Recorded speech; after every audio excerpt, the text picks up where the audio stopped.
Equilibrium की जब हम बात करें तो केमिकल इक्विलिब्रियम में हमारे पास सबसे पहले आता है जो रिविजन करने लायक टॉपिक है, that is law of mass action. Law of mass action लिखा नहीं है, बोर्ड पे देखना है, बात नहीं करना। लॉ ऑफ मास एक्शन आती है दो साइंटिस्ट के बच्चों, एक का नाम था गुडबर्ग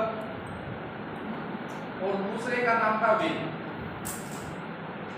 गुडबर्ग और वेग, इन दोनों ने ये ला दिया, क्या कहा, A mole of A plus B mole of B ये है और ये प्रोडक्ट में कन्वर्ट होते हैं। इस रिएक्शन के लिए यदि हम रेट देखें कि रेट ऑफ रिएक्शन क्या हो, इस रिएक्शन की रेट क्या हो, तो आप गुडबर्ग और वेग ने कहा रेट जो है डायरेक्टली प्रोपोर्शनल होगी molar concentration of A raise to power its coefficient A into molar concentration of B raise to power B, इसका कोएफिशिएंट। यानी रेट, इस रिएक्शन की जो रेट होगी वो molar concentration of A raise to power A into B raise to power B। ये जो symbol है ये मोलर कंसंट्रेशन का है, मोलर कंसंट्रेशन का है, ये मोलैरिटी का है, molarity number of moles of solute upon volume of solution होती है, वॉल्यूम ऑफ सॉल्यूशन पर लीटर में होती है। तो ये सिंबल आपके पास मोलैरिटी का सिंबल है, R that is equal to K into molar concentration of A raised to power A into B raised to power B, B raised to power B। K जो है that is rate constant, वो K जो है वो rate constant है, ये rate constant, ये जो K है ये रेट कांस्टेंट है। R that is equal to K into A raised to power A into B raised to power B, ये आपके पास जो रेट आया ये लॉ ऑफ मास एक्शन से रेट ऑफ रिएक्शन है, रेट ऑफ रिएक्शन है, और ये आपके पास रेट ऑफ रिएक्शन है, ये लॉ ऑफ मास एक्शन है। लॉ ऑफ मास एक्शन की यदि मैं स्टेटमेंट लिखूं तो law of mass action statement है rate of a chemical reaction is directly proportional to product of molar concentration of the reactants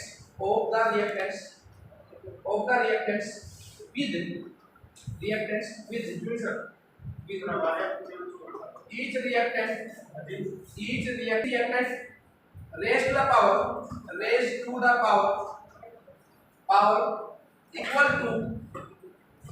equal to its coefficient।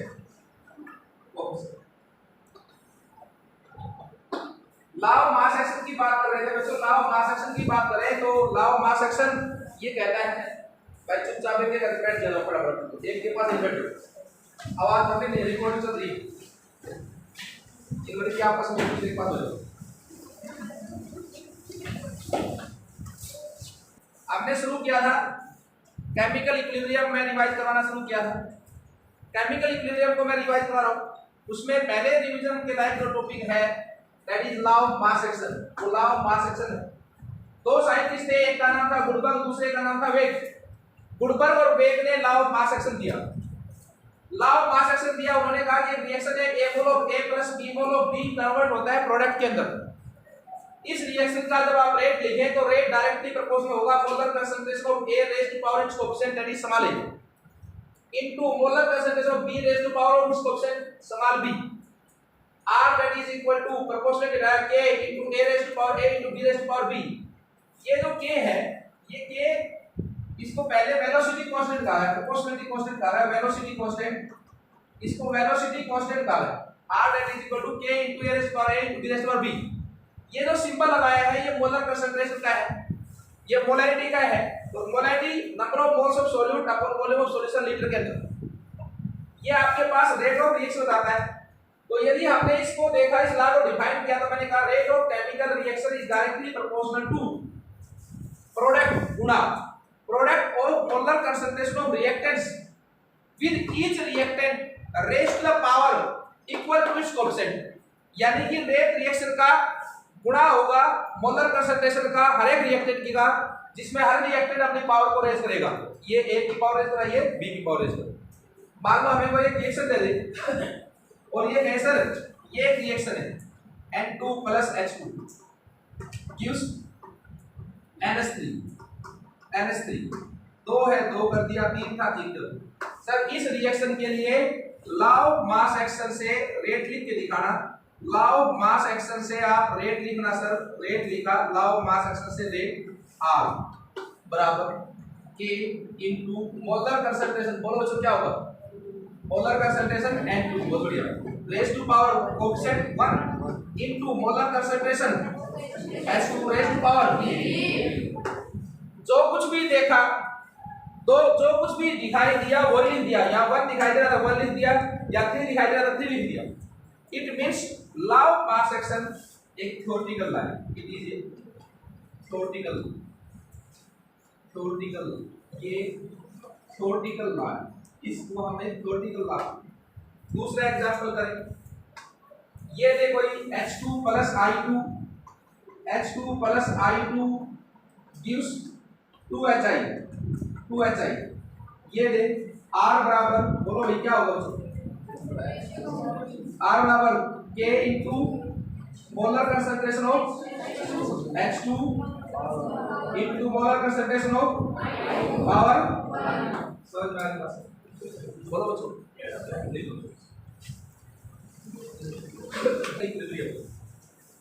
Law of chemical equilibrium, board पे देखेंगे, law of chemical equilibrium. Second law हमारे पास आई law of chemical equilibrium, law of chemical equilibrium. Second law law of chemical equilibrium. जब आप law of chemical board पे निगाह board पे रखें, केवल एक ही बात रखिए कि आपका काम केवल इतना है, जब क्लास में पढ़ाऊं उस समय देखते रहो, बाकी सारा काम सही होगा। लॉ ऑफ केमिकल इक्विलिब्रियम की बात की जाए थी, तो ये कहा गया कि सर एक रिएक्शन है A mole of A plus B mole of B equilibrium में है C mole of C plus D mole of D के साथ। ये फॉरवर्ड डायरेक्शन, ये फॉरवर्ड, ये बैकवर्ड। अब बच्चों रेट लिख रहे हैं, रेट ऑफ फॉरवर्ड रिएक्शन लिख रहे हैं from law of mass action, law of mass action से यदि हम रेट लिखें, RF लिखें, रेट ऑफ फॉरवर्ड रिएक्शन लिखें, वो बराबर होगी फॉरवर्ड रिएक्शन यानी रिएक्टेंट ये वाले बनेंगे इस बार A mole of A plus B mole of B converts into, इसको प्रोडक्ट मान ले सारे, बोलो भाई। तो rate law of mass action से रेट ऑफ फॉरवर्ड रिएक्शन लिखें, तो RF that is equal to K into Kf forward की rate velocity constant into molar concentration of K raise to power A into बोलो B raise to power B। ये equation number 2।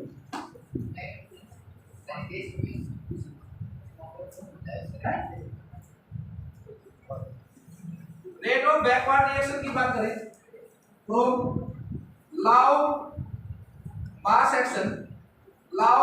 Action, rate of backward reaction RB that is equal to KB, बहुत बढ़िया, KB into, अब देखो सुनो ध्यान से, backward reaction के लिए रिएक्टेंट ये वाले बन गए भाई, C mole of C plus D mole of D converts into product, अरे बोलो भाई।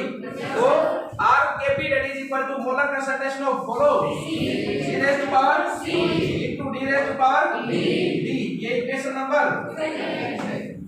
किसी भी चीज को इक्विलिब्रियम पे तब कहते हैं जब दो चलने वाली प्रोसेस, दो समांतर चलने वाली प्रोसेस बराबर हो जाए। तो एट इक्विलिब्रियम के ऊपर क्या होता है, एट इक्विलिब्रियम, जब इक्विलिब्रियम आता है उस समय क्या होता है, एट इक्विलिब्रियम RF बराबर हो जाता है RB के, rate of forward reaction rate of backward reaction के बराबर हो जाता है। रेट ऑफ फॉरवर्ड रिएक्शन किसके बराबर हो जाता है, rate of backward reaction. Proof 1 and 2 equation 1 और 2 से देखें तो हमारे पास क्या आया बच्चों, ये और ये बराबर हो गया, तो Kf into molar concentration of A raise to power A into molar concentration of B raise to power B that is equal to Kb into molar concentration of C raise to power C into D raise to power D। अरे बोलो यही होगा। अब यदि ये होगा तो हमने कहा बच्चों Kf अपॉन Kb बराबर होगा molar concentration of C raise to power C into D raise to power D upon A raise to power A into B raise to power B। बोलो भाई 6/2 करते हो 3 आता है, 4/2 करते हो 4 आता है, नंबर अपॉन नंबर करते हो नंबर आता है, नंबर अपॉन नंबर करते हो तो नंबर आता है। तो यहाँ पर कांस्टेंट अपॉन कांस्टेंट करोगे तो नया कांस्टेंट आएगा, उसको आपने कहा capital K, that is equal to molar concentration of C raise to power C into D raise to power D upon A raise to power A into B raise to power B। और जो ये constant था इस constant को आपने कहा equilibrium constant, equilibrium constant, equilibrium constant. और ये जो आपके पास ला आई, ये जो एक्सप्रेशन आई, ये ला बनी ला ऑफ कैपिटल E। बोलो आई बात समझ पड़ा। लॉ ऑफ केमिकल इक्विलिब्रियम के बाद हमारे पास आगे चले, इसके बाद तो हमारे पास आता है बच्चों कैरेक्टरिस्टिक ऑफ इक्विलिब्रियम कांस्टेंट को इक्विलिब्रियम कांस्टेंट के, कैरेक्टरिस्टिक ऑफ इक्विलिब्रियम कांस्टेंट के, इक्विलिब्रियम कांस्टेंट के कैरेक्टरिस्टिक बोर्ड पे देखना है। पहला कैरेक्टरिस्टिक, ये आपके पास एक रिएक्शन था H2 प्लस I2, ये इक्विलिब्रियम में था 2HI बना रहा था, H2 प्लस I2 2HI बना रहा था, इसके लिए इक्विलिब्रियम कांस्टेंट K लिखा। बोलो क्या एक्सप्रेशन होगी? मोलर कंसंट्रेशन प्रोडक्ट होता है HI raise to power upon molar concentration H2 into molar concentration I। मैंने इसी रिएक्शन को if the reaction at equilibrium is multiplied by 2, यदि इसको मैं 2 से गुणा कर दूं, मल्टीप्लाई बाय 2 कर दूं, तो आपके पास 2H2 प्लस 2I2 इक्विलिब्रियम में है 2 इंटू 2HI। अरे बोलो भाई 2 इंटू 2HI यही हुआ। इसके लिए मैं इक्विलिब्रियम कांस्टेंट K डैश लिखूं, तो बताओ क्या एक्सप्रेशन हो? Molar concentration of HI raise to power 2 into इसकी पावर भी 2 है, बोलो भाई 2 upon molar concentration of H2 power 2 into molar concentration of power 2। अब मैं यदि ये देखूं ये K क्या है, तो इसका यदि मैं सारे का स्क्वायर कर दूं तो यही आ जाए आपके पास। बोलो भाई स्क्वायर कर दो तो आ जाए ना, आ जाए। तो मैं यहाँ से कह सकता हूँ K dash that is equal to पहले वाला जो K था उसका स्क्वायर, यानी कि हमारे पास पहली प्रॉपर्टी आ गई। If A reaction at equilibrium if a reaction at equilibrium is multiplied by 2, its new equilibrium constant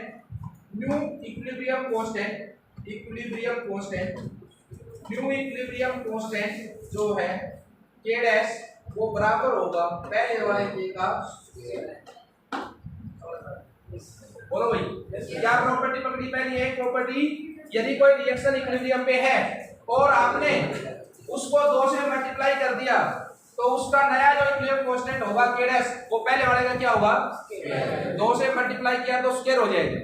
दूसरी बात है ये आपके पास रिएक्शन है, ये आपके पास एक दूसरी प्रॉपर्टी देखिए, ये आपके पास रिएक्शन है H2 प्लस O2 इक्विलिब्रियम में है H2 ऑक्सीजन 2 थी 2 कर दी, हाइड्रोजन 2 है 4 हो, ये इक्विलिब्रियम में। इसके लिए इक्विलिब्रियम कांस्टेंट K के लिए एक्सप्रेशन बताओ आप मुझे क्या हो? Molar concentration of raise to power 2 upon molar concentration of raise to power 2 into molar concentration of raise to power 1। if the reaction at equilibrium is divided by 2, divided by 2, 2 से divide कर दिया जाए, 2 से divide किया आपने किया तो क्या बना भाई H2 plus half O2 equilibrium में है किसके साथ भाई H2O के साथ। बोलो भाई क्या बना भाई K dash that is equal to बोलो molar concentration of H2O upon H2 into molar concentration of rest power. इस K डैश को इसको दे दो, ये जो K डैश है ये मेरे ख्याल में तब मिला है तब हमने इसका स्क्वायर रूट किया है, H2O का स्क्वायर रूट किया तो H2O मिल गया, H2 रेस्ट पावर 2 का क्या तो H2 मिल गया और 1 का क्या तो 1/2 मिल गया। तो नया K डैश जो है वो पहले वाले K का क्या है भाई दूसरी प्रॉपर्टी आ गई। if a reaction at equilibrium is divided by 2, then the new equilibrium constant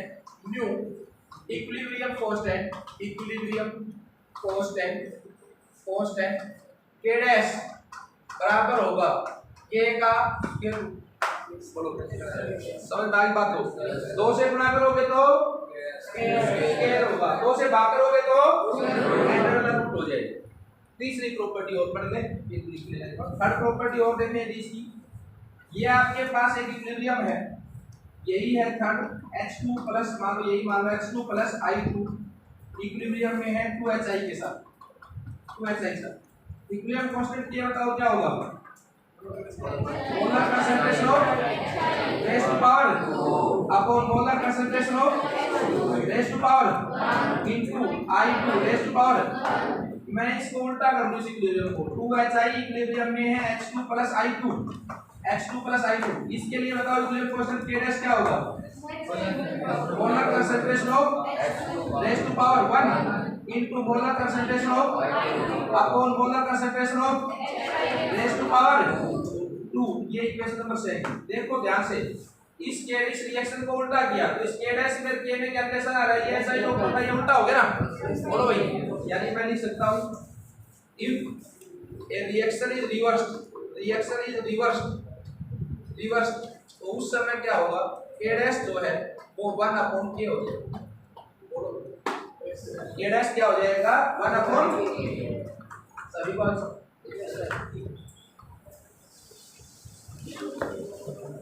से मल्टीप्लाई किया तो स्क्वायर हो गया, 2 से डिवाइड किया तो रूट हो गया और उल्टा कर दिया तो 1/K हो गया। अब आपके पास फोर्थ प्रॉपर्टी है, रिएक्शन लेते हैं N2 plus O2 gives 2N2। ये आपके पास रिएक्शन रखा है N2 plus O2 gives 2NO। Board पे देखें इंपॉर्टेंट है, यदि मैं इस इक्विलिब्रियम कांस्टेंट K लिखूं इसके लिए बोलो क्या होगा सारे बोलो NO2 raise to power 2 N2 O2 raise to power 2। बोलो भाई यस सर। ये आपके पास इक्वेशन नंबर 1। यदि मैं इस रिएक्शन को यूं लिख दूं कि N2 plus O2 gives 2NO, ध्यान से देखिए 2NO, N2 plus O2 gives 2NO। मैंने एक स्टेप लिख लिया, ये स्टेप नंबर 1 लिख लिया, स्टेप 1 लिख लिया, ये स्टेप 1। इक्विलिब्रियम कांस्टेंट K, इसके लिए K1 जो होगा वो क्या होगा molar concentration of NO2 upon N2 molar concentration of O2 raise to power 1। अब मैंने स्टेप सेकंड लिखा इसी को बनाने के लिए कि 2NO जो था उसका रिएक्शन O2 से करवा दिया तो उससे मुझे 2NO2 मिल गया, 2NO2 मिल गया वापस। इक्विलिब्रियम लिख दिया, ये मैंने स्टेप 2 लिख दिया, स्टेप 2। अब ये कईयों के तो ये बातें बहुत ऊपर से जा रही होंगी, उनको तो ये लग रहा होगा जैसे जहाज उड़ रहा होगा आसमान पे। अब देखो इसको यदि आप बोलते हो तो ये इसका IQ धीरे चलता है, उसके लिए कई बार बड़ी समस्या होती है, वो सोच नहीं पाता, उस लेवल पे नहीं पहुंच पाता है। इस रिएक्शन के 2 स्टेप लिखे N2 plus O2 gives 2NO 2NO और दूसरा स्टेप लिखा 2NO plus O2 gives 2NO2 दोनों को जोड़ के देख लो भाई NO2 से NO2 cancel N2 plus O2 2O2 gives 2NO2 वही तो आ गया होगा अरे वही तो आ गया होगा यस सर। यानी कि इस पे ये लिख दिया मैंने सेकंड स्टेप इसके लिए मैं इक्विलिब्रियम कांस्टेंट K2 लिखूं बराबर बोलो भाई क्या होगा molar concentration of raise to power upon molar concentration of raise to power into molar concentration of O2 raise to power बताओ भाई यस सर। अब यदि मैं दोनों को मैंने जोड़ा तो मैं यदि दोनों को गुणा कर दूं मैं K1 into K2 कर दूं K1 into K2 कर दूं तो K1 में मेरे पास NO raised to power 2 upon N2 into O2 concentration of O2 into NO2 raised to power 2 upon concentration of NO raised to power 2 into concentration of O2 raised to power 1 ये क्या है NO2 से NO2 cancel बोलो भाई K1 into K2 that is equal to molar concentration of NO2 raised to power 2 upon N2 raised to power 1 into O2 एक ये भाई O2 raised to power 2 ये के बराबर होगा भाई तो ये इस के बराबर तो आ गया होगा बोलो भाई ये के बराबर क्या यानी मेरे पास एक रिजल्ट और निकल के आ गया और वो रिजल्ट ये है इफ ए रिएक्शन बातें नहीं if A reaction at equilibrium if a reaction at equilibrium is dissociated in more than one step then equilibrium constant then k बराबर होगा किसके k1 into बताओ क्लियर है सभी को बात किस को समझ में आ गई बात चारों प्रॉपर्टी समझ में आ गई एक क्वेश्चन आएगा नीट में आएगा या मेंस में चारों प्रॉपर्टी की उद्देश्य लिख लो बात नहीं करे कोई भी बच्चा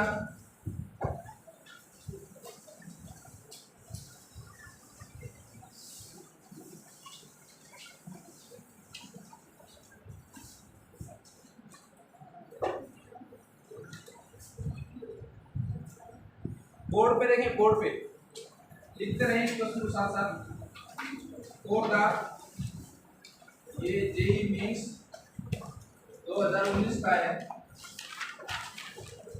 फॉर द फॉलोइंग रिएक्शन इस क्वेश्चन को लिखते रहें साथ साथ में फॉलोइंग रिएक्शन और मैं इसलिए कहता हूँ पेयर में नोट किया वो सारी चीजें ताकि क्वेश्चन इकट्ठे हो जाए बहुत से equilibrium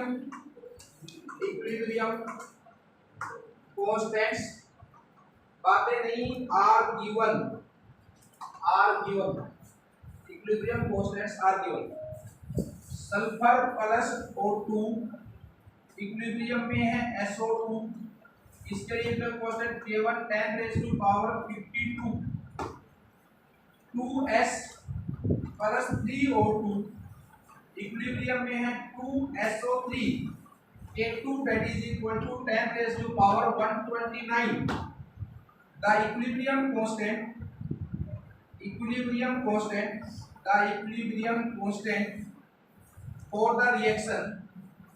for the reaction equilibrium constant for the reaction 2SO2 plus O2 equilibrium में है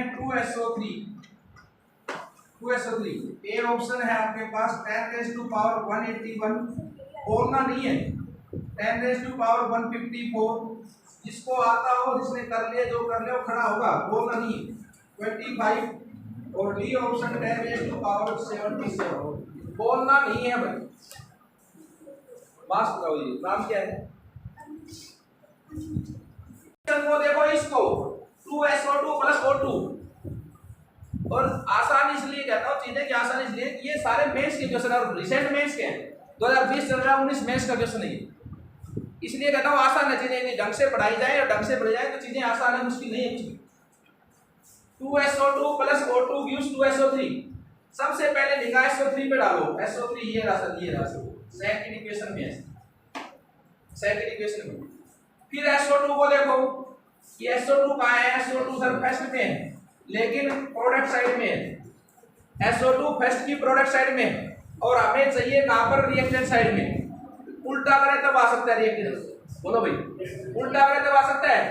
इक्वेशन 1 को हमने उल्टा कर दिया, यानी रिवर्सिंग इक्वेशन 1। इक्वेशन 1 को मैंने रिवर्स किया तो SO2 इक्विलिब्रियम में आ गया S प्लस K डैश जो है वो 1/K1 आ गया। अरे बोलो भाई, 1 यानी 1 कितना है? 10⁻52 आ गया। लेकिन फिर देखा आपने कि भाई यहाँ तो SO2 1 है, यहाँ SO2 1 है और यहाँ पर हमें 2 SO2 चाहिए, तो 2 बनाने के लिए इसको 2 से मल्टीप्लाई करूं, इसको 2 से मल्टीप्लाई किया। 2 SO2 इक्विलिब्रियम में है 2S plus 2O2 K double dash पहले वाला K का K1 का स्क्वायर आ गया भाई, तो 1/52 10⁻52 और इसका स्क्वायर। ये SO2 तो भाई मिल गया। ऑक्सीजन पे ज्यादा ध्यान नहीं देते हैं SO2 में। ये SO2 तो भाई मिल गया।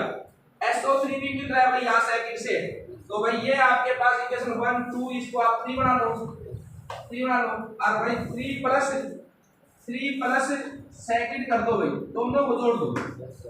सेकंड को देखा 2S प्लस 3O2 इक्विलिब्रियम में इसको जोड़ दिया प्लस 2SO3 इसका K जो 2 है वो कितना है भाई? 10⁻129 है।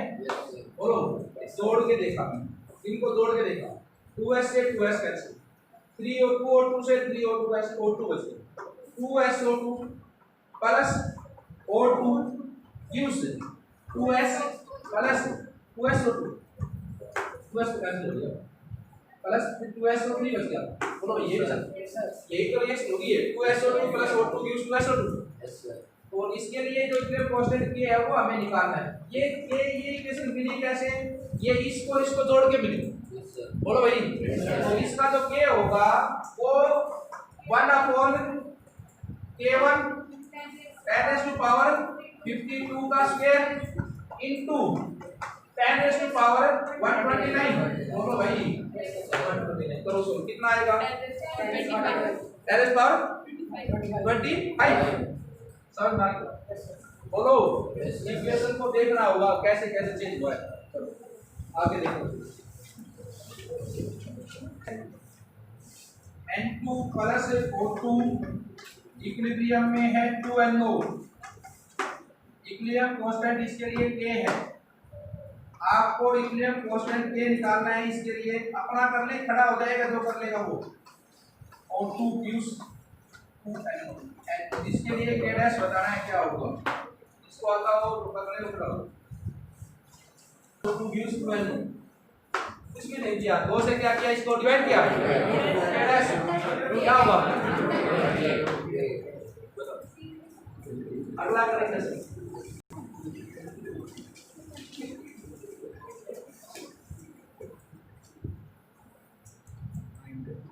रिएक्शन है आपके पास N2 plus O2 gives 2NO। इसके लिए इक्विलिब्रियम कांस्टेंट K1 है। 2NO प्लस O2, इसके लिए इक्विलिब्रियम कांस्टेंट 2NO2, इसके लिए K2 है। आपको NO2 इक्विलिब्रियम में है हाफ N2 प्लस O2, इसके लिए निकालनी है। बोलना नहीं है भाई, बोलना नहीं, खड़ा होना है, बोलना नहीं है, खड़ा होना है। सिंपल, जैसे ये खड़ा हो गया ऐसे खड़ा होना है।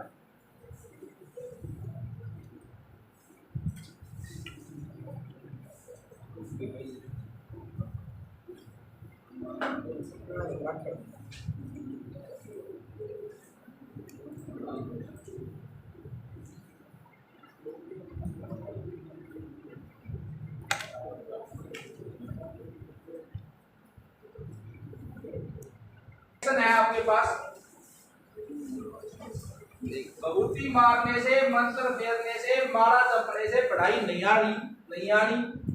ये बात यदि कोई कहता हो तो उसको मेरे से मिलवा दीजिए।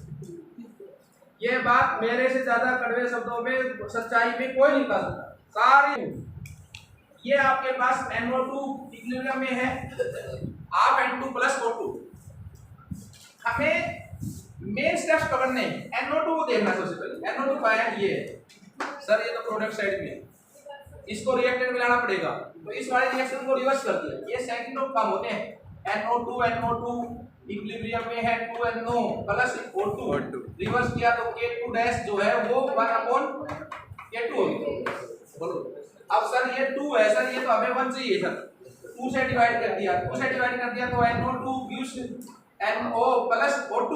बोलो यार, तो K2 डैश जो के ये क्या होगा, इसका K2 डैश वो क्या होगा भाई बताओ, 1/K2 सारे का रूट। बोलो यही होगा। अब पहले वाले में देखा N2 सर प्रोडक्ट साइड में, N2 प्रोडक्ट में, इसमें रिएक्टेंट में, तो पहले इसको प्रोडक्ट में ले जाने के लिए क्या करें हम, उल्टा करें।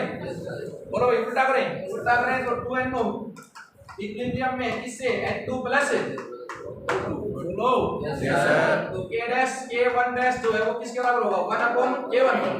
बोलो सर ये तो ना N2 है, आप चाहिए सर 1/2 से डिवाइड किया होगा तो NO इक्विलिब्रियम में आ गया 1/2 N2 प्लस 1/2 O2 और K जो डैश है K डबल डैश जो है 1/K1 का रूट।